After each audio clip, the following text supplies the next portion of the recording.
Mot du jour, bonjour. Alors, je suis toujours avec l'espoir est une force. Et la dernière fois, je vous ai raconté ce témoignage un peu bouleversant que j'ai vécu, que j'ai écrit dans mon journal intime d'un suicide dont j'ai été témoin. Et voilà, ce triste témoignage, je voulais quand même rajouter une chose, c'est qu'il n'est pas là pour nous déprimer davantage, mais pour tirer quelques leçons.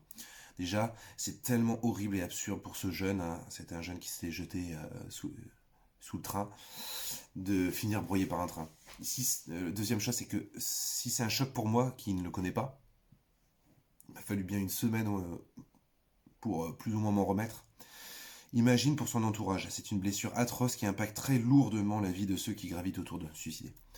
C'est quelque chose j'ai entendu dire des gens, ce qui les a empêchés de se suicider, c'est de se dire mais non mais je peux pas, enfin ma mère va pas s'en remettre, ma famille va, enfin ma copine va pas s'en remettre, etc. Mais c'est cool de se dire ça, c'est cool.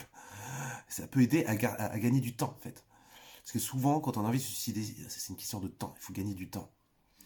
Peut-être n'as-tu pas eu la triste occasion de perdre un être cher par suicide, mais sache que c'est une atroce violence faite à l'entourage. Alors les proches parfois n'ont pas assuré, admettons, mais il y en a toujours qui ont fait ce qu'ils ont pu. Et rien que pour cela, bon ben voilà, ça vaut le coup de se battre et de pas en arriver là. Avec ce suicide, ils pensent que ce sont eux qui ont mal agi et qu'au fond c'est de leur faute. Et ce n'est pas une gentille petite lettre d'adieu qui va gommer ce sentiment horrible de se sentir, pour une part au moins, responsable de ce suicide. Ils auront beau avoir tous les psychologues, enfin beau voir tous les psychologues du monde qui leur diront que non, ce n'est pas de votre faute, madame, monsieur, leur vie sera désormais un cauchemar.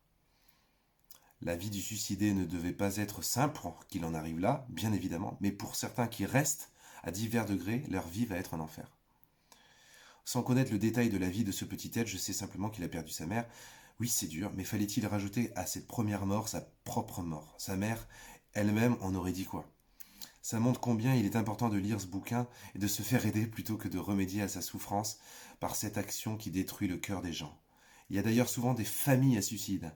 De génération en génération, il y a des membres qui se suicident. C'est mystérieux, mais on devine au moins qu'un suicide pèse tellement lourd sur les êtres qui restent que ce traumatisme se communique de génération en génération.